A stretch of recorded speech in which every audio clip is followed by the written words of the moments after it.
Bonjour, je suis Claudia Prolongeau et vous écoutez Crime Story, le podcast fait divers du Parisien. Décidément, ce sont les faits divers et leurs conséquences qui ont la vedette aujourd'hui. Des restes humains ont été retrouvés sur la propriété. Le préfet de la région Corse a été assassiné de plusieurs balles dans la tête ce soir. Un couple et ses 4 enfants ont donc disparu. L'enquête s'oriente aujourd'hui vers un geste criminel. Chaque semaine, je vous raconte une grande affaire criminelle en m'appuyant sur l'expertise du chef du service police-justice du Parisien, Damien Delseny.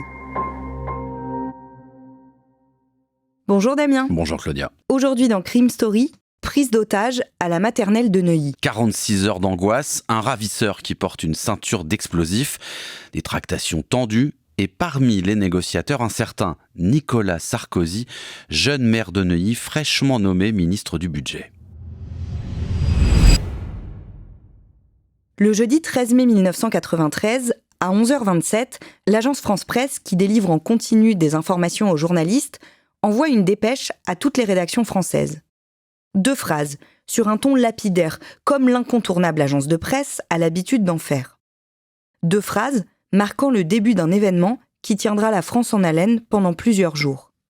Il est écrit « Un homme armé retient en otage des enfants dans une classe de l'école Commandant Charcot de Neuilly-sur-Seine. La police et les pompiers sont sur place. » Prise d'otage dans une école maternelle de Neuilly-sur-Seine à l'école Commandant Charcot. Un homme armé d'un revolver et qui affirme tenir une bombe a pris en otage une trentaine d'enfants âgés de 3 et 4 ans. Le preneur d'otage réclame 100 millions de francs. Nos reporters sont sur place. À l'époque, il n'y a ni téléphone portable, ni internet, ni chaîne d'information en continu. La nouvelle se répand malgré tout. Devant la maternelle de cette banlieue huppée des Hauts-de-Seine, à l'ouest de Paris, des parents commencent à arriver affolés. En réalité, tout a commencé 2 heures plus tôt, à 9h27 précisément. Les 600 élèves du groupe scolaire Commandant Charcot, rue de la Ferme, à Neuilly, sont entrés en classe il y a moins d'1 heure.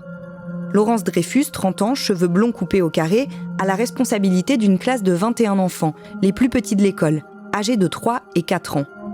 Elle vient tout juste de terminer sa formation d'enseignante. Ce matin de mai 93, un de ses élèves est absent. Dans sa classe, située salle numéro 8, au rez-de-chaussée, Laurence Dreyfus explique à ses petits que c'est bientôt la fête des mères et que pour l'occasion, ils vont fabriquer ensemble des objets en pâte à sel. Alors que les enfants sont concentrés sur leur activité, un homme fait irruption dans la salle.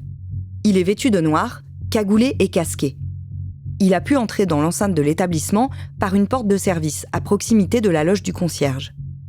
Il ne parle pas, mais il donne des ordres à l'institutrice en lui faisant des gestes nerveux et précis avec un pistolet. Laurence Dreyfus est tétanisée. Mais elle comprend parfaitement ce que veut l'homme et elle s'exécute. L'institutrice file voir la directrice et en bafouillant, elle tente de formuler l'inexplicable. Un homme armé est actuellement dans sa classe avec ses 20 élèves. La directrice reste incrédule quelques secondes. Puis, dès que la maîtresse sort de son bureau pour retourner auprès de ses élèves dans sa classe, elle prévient le commissariat. Les premiers effectifs sont sur place en 5 minutes. Quelques instants plus tard, ils sont rejoints par des renforts. Périmètre de sécurité oblige, les policiers locaux et départementaux barrent les abords de l'école, et notamment la rue de la Bordère, qui donne sur les grilles d'accès à l'école primaire.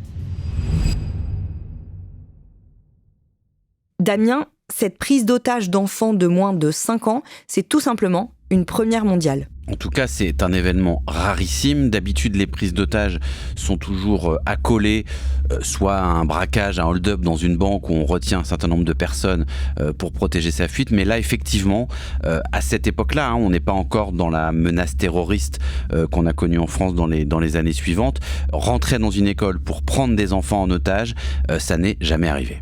À 10h30, le préfet des Hauts-de-Seine est sur place. Accompagné de dizaines de journalistes, évidemment, qui vont tous se presser à Neuilly. Alors, c'est une autre caractéristique de cette prise d'otage. À partir de cet instant, elle va être suivie quasiment en direct par le monde entier. Il y a donc un enjeu de sécurité d'abord, mais aussi évidemment un enjeu médiatique et politique, d'où la présence du préfet qui est le représentant de l'État dans le département des Hauts-de-Seine, qui est accompagné du directeur départemental de la police des Hauts-de-Seine. Dans le même même temps, le plan rouge est déclenché par les pompiers de Paris. Alors le plan rouge, c'est un dispositif de mise en alerte, en quelque sorte, de tous les hôpitaux à proximité de Neuilly, à Paris, en région parisienne, en cas d'afflux de nombreuses victimes. Voilà, c'est pour gérer l'arrivée de victimes, et de victimes souvent dans un état grave. Il y a aussi une installation d'un hôpital de campagne, carrément, à côté de l'école, avec le SAMU 92 et d'autres médecins qui ont été appelés en renfort. Et les pompiers ont mis en place un certain nombre de moyens de lutte contre un éventuel incendie. En clair, on ne sait pas du tout ce qui va se passer, mais on se prépare au pire. Oui, on a tout de suite compris quand même que l'événement était à la fois rare et d'une gravité très importante. Mais ce qu'on ne sait pas à ce moment-là, c'est que le forcené, qui est un homme âgé d'une 30aine d'années, n'a pas encore dit un mot dans la classe. En fait, il ne parle pas parce qu'il a peur d'être identifié, reconnu par sa voix, mais il va écrire un certain nombre de messages. Dès l'arrivée de la police à proximité de l'école, il va jeter dans le couloir un papier avec écrit dessus « Message destiné au chef de la police ». Il revendique dans ce message posséder une ceinture d'explosifs. Alors, à ce stade, impossible de savoir si c'est du bluff ou si ce qu'il dit est vrai, mais les policiers remarquent en tout cas que ce message, il a été tapé avec un ordinateur, donc il a été tapé avant le début de la prise d'otage, comme quelque chose, en tout cas un acte préparé, que ce message, il a ensuite été imprimé sur une imprimante laser. Il remarque aussi la signature, 2 initiales, HB. Or, ces initiales, ça va tout de suite faire tilt dans l'esprit des policiers du secteur parce qu'ils les ont déjà aperçues sur d'autres tracts.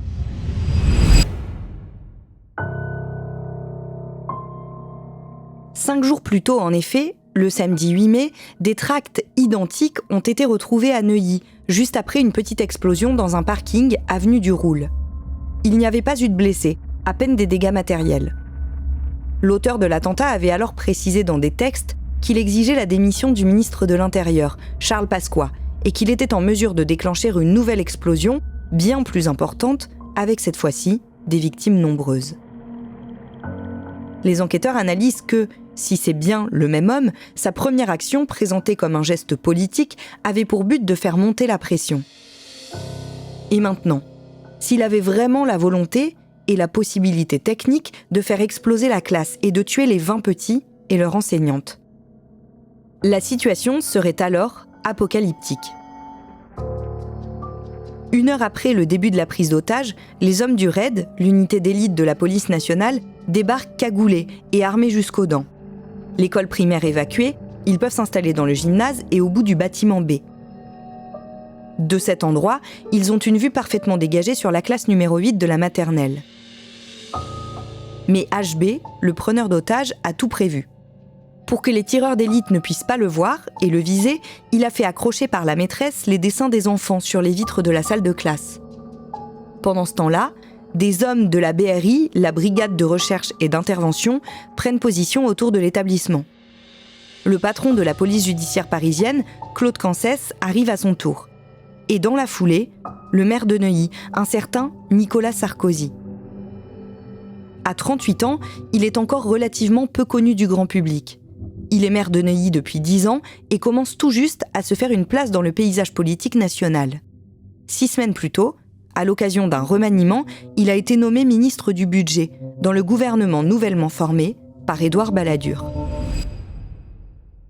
Damien, le contexte politique en France au mois de mai 1993 va avoir son importance dans cette affaire. Le président de la République, c'est François Mitterrand, un socialiste. C'est son 2e septennat à ce moment-là, mais en 1993, au printemps, nous sommes en cohabitation, c'est-à-dire que le Premier ministre, lui, est de droite. Et c'est donc Édouard Balladur.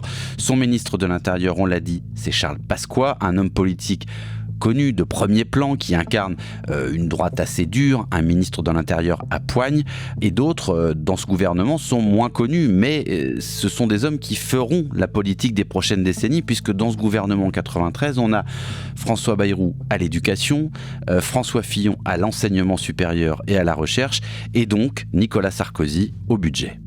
À l'époque, cumuler un mandat local et une fonction ministérielle, c'est assez banal. À l'époque, c'est même monnaie courante.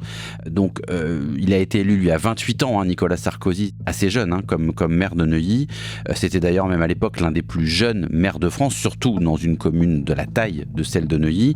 Et c'est donc à ce titre, en tant que maire de la commune, qu'il se trouve présent à l'extérieur de l'école avec les autorités pendant cette prise d'otage. Il y a autre chose aussi, c'est que quand il a été élu maire à Neuilly, il a en quelque sorte pris la place de Charles Pasqua, qui était pressenti pour succéder au maire de l'époque, qui était mort d'une crise cardiaque. Donc ce duel Pasqua-Sarkozy a été vécu à l'époque comme une trahison par Pasqua, qui était un ami, un proche de Nicolas Sarkozy dans les arcanes du RPR. Il avait même été son témoin de mariage quelques mois plus tôt. À 11h45, ça fait déjà plus de 2 heures que la prise d'otage a commencé. Et l'ambiance commence déjà à être un peu électrique parce qu'il y a plusieurs cas de figure. Il y a d'abord les parents qui sont venus, qui ont accouru parce qu'ils ont appris la prise d'otage à la radio, et puis ceux qui sont venus sans vraiment savoir ce qui se passait, mais qui sont juste venus récupérer leurs enfants comme d'habitude pour la pause de midi, et qui apprennent finalement en arrivant devant l'école ce qui est en train de se passer. Alors il n'y a qu'une seule classe concernée, on l'a dit, la classe des plus petits, et les autres enfants ont été assez vite évacués et ont pu déjà retrouver leur famille. Mais vous imaginez pour les parents qui apprennent que leur enfant, petit, 3-4 ans, est entre les mains d'un preneur d'otages qui détient sans doute de l'explosif, c'est évidemment l'horreur absolue. En arrivant aux abords de l'école, les parents se heurtent à un barrage de policiers qui encadre les lieux. De l'autre côté, les enseignants lâchent au compte-gouttes des enfants qui peuvent rentrer chez eux. Les parents des enfants séquestrés, eux, ont le droit d'entrer dans l'établissement. Ils sont alors pris en charge par du personnel soignant et l'équipe pédagogique. Entre les autorités et HB, un dialogue se met en place. Dans la matinée, le forcené envoie 2 autres documents, d'1 page chacune, intitulés de la même manière que le premier message. Elles ne contiennent pas de revendications politiques, hormis la démission de Charles Pasqua. Il s'agit surtout de règles que l'homme veut imposer aux policiers pendant la durée de la prise d'otage. Dans le premier chapitre, intitulé « Les enfants en détention », HB affirme que les petits seront bien traités. Il permet même à Evelyne Lambert, médecin capitaine des pompiers de Paris, de rentrer dans la classe pour s'occuper des enfants avec l'institutrice Laurence Dreyfus. Dans le deuxième chapitre, « Conditions d'accès », il explique clairement ce qu'il attend des policiers. Leur accès dans l'école est limité à un seul à la fois, écrit HB. La police devra sonner à l'interphone à l'entrée pour se faire annoncer. Puis il passe à sa principale revendication, le paiement d'une rançon. 100 millions de francs, soit 15 millions d'euros. Un peu avant midi, on lui apporte un sac qui contient 5 000 francs, environ 700 euros. Calmement, sans aucune agressivité, HB les refuse. Il veut l'intégralité de la somme, ou rien. Il a le temps. Les négociateurs qui ont pu le voir rapportent qu'il a bien un revolver, factice ou non, et à la taille, ce qui semble être des explosifs reliés par des fils électriques. Il est calme et il n'y a pas de panique dans la classe. Il est assis au centre de la salle entouré des enfants, ce qui empêche toute intervention armée du raid. Les policiers reçoivent alors un autre document, intitulé « Libération des otages ». Dans celui-ci, HB insiste sur le fait qu'après versement de la rançon, les enfants seront tous libérés. Mais il ne dit pas comment il compte lui-même sortir de l'établissement.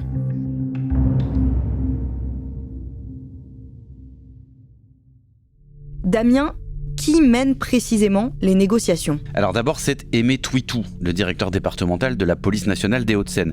C'est le premier à négocier avec leur ravisseur, c'est donc aussi le premier à véritablement l'approcher. Il va remarquer un certain nombre de choses en l'approchant. Il va remarquer d'abord sa cagoule noire, on l'a dit, il était entré cagoulé dans la classe. Cette combinaison bleu sombre qu'il porte, qui ressemble à un treillis militaire. Il note aussi que cet homme porte des gants en plastique fin qui sont semblables à des gants chirurgicaux. Il va aussi évidemment remarquer au niveau de son estomac, devant lui, le forcené porte un sac dans lequel d'ailleurs il met régulièrement sa main droite, et de ce sac remontent des fils vers la main gauche de l'homme qui semble en même temps tenir un boîtier.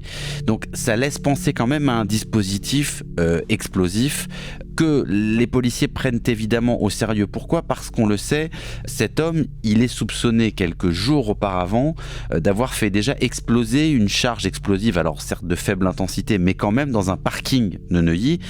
Donc tout ça mis bout à bout, on pense que il ne bluffe pas et qu'en tout cas il sait se servir et qu'il détient des explosifs de manière quasi certaine. D'autres personnes vont rentrer en négociation avec le preneur d'otages, notamment un certain Pierre Narboni, qui est le père d'un élève. Il n'a pas d'autre fonction que celle-là, mais on ne sait pas trop pourquoi il va avoir assez vite les faveurs du ravisseur. À 13h30, le patron du raid entre en scène. Oui, parce que ça dure. Et donc quand ça dure, il faut à un moment donné que la négociation devienne entre guillemets professionnelle. Donc c'est Louis Bayon du raid qui va négocier maintenant directement et quasi exclusivement avec le preneur d'otages. Il va juger d'ailleurs que le premier contact avec lui est plutôt bon. Il décrit des enfants qui arrivent à vivre cette situation le moins mal possible en jouant avec leur institutrice qui elle fait preuve aussi de son côté d'un très très grand sang-froid. Et à 13h40, on peut dire que c'est le premier résultat concret de la négociation du raid, un premier enfant va être libéré. Il s'appelle Luc, sa grand-mère va le récupérer devant l'école. Donc l'espoir va renaître évidemment autour de l'établissement assiégé parce que c'est un premier signe de détente. Mais en même temps, la pression monte d'un cran aussi parce que 20 minutes plus tard, alors qu'un silence pesant s'est installé sur place, la porte s'ouvre et un deuxième enfant sort en pleurant dans les bras de sa maman. Très vite, Nicolas Sarkozy va prendre une large place. Oui, il va passer en quelque sorte du spectateur attentif et du témoin présent à acteur à part entière. À la demande de Louis Bayon, le patron du raid, il va se mêler à la négociation. Nicolas Sarkozy va proposer de faire des échanges. Et à chaque nouvelle revendication exprimée par HB, Nicolas Sarkozy va exiger la libération d'un enfant. Cette négociation, elle va fonctionner puisque quelques instants plus tard, Nicolas Sarkozy va sortir de l'école avec un enfant dans les bras. Donnez-la moi. Donnez-la moi cette petite gosse. Allez, je sais que vous êtes quelqu'un de bien. On peut être amis, bon sang. On peut avoir confiance l'un en l'autre. Pourquoi non ? Qu'est-ce que je vous ai fait, moi ? J'essaie de vous sortir de la panade. J'essaie de trouver le pognon. J'essaie de trouver la voiture. Je vais porter le message au ministre de l'Intérieur. Qu'est-ce que je peux faire ? Qu'est-ce que je peux faire en plus ? C'est bien parce que je suis votre ami que je fais ça. Sinon, je ne fais pas. Ou alors, donne-moi le petit noir. Donnez-moi le petit noir. Allez, je reviens. Au fur et à mesure que les heures passent, le preneur d'otages précise sa demande. Alors, on est toujours sur cette rançon de 100 millions de francs qui est quand même une somme extrêmement importante. Et il va ajouter qu'il faut également garantir sa fuite. Et surtout, il va donner un ultimatum. Tout ça devra être fait avant 16 heures, c'est-à-dire au moment où il donne ses exigences, dans moins de 3 heures.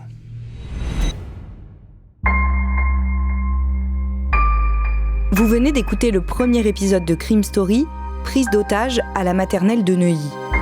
Suite et fin de ce podcast dans le 2e épisode, déjà disponible sur toutes les plateformes d'écoute et sur leparisien.fr. Crime Story est le podcast fait divers du Parisien.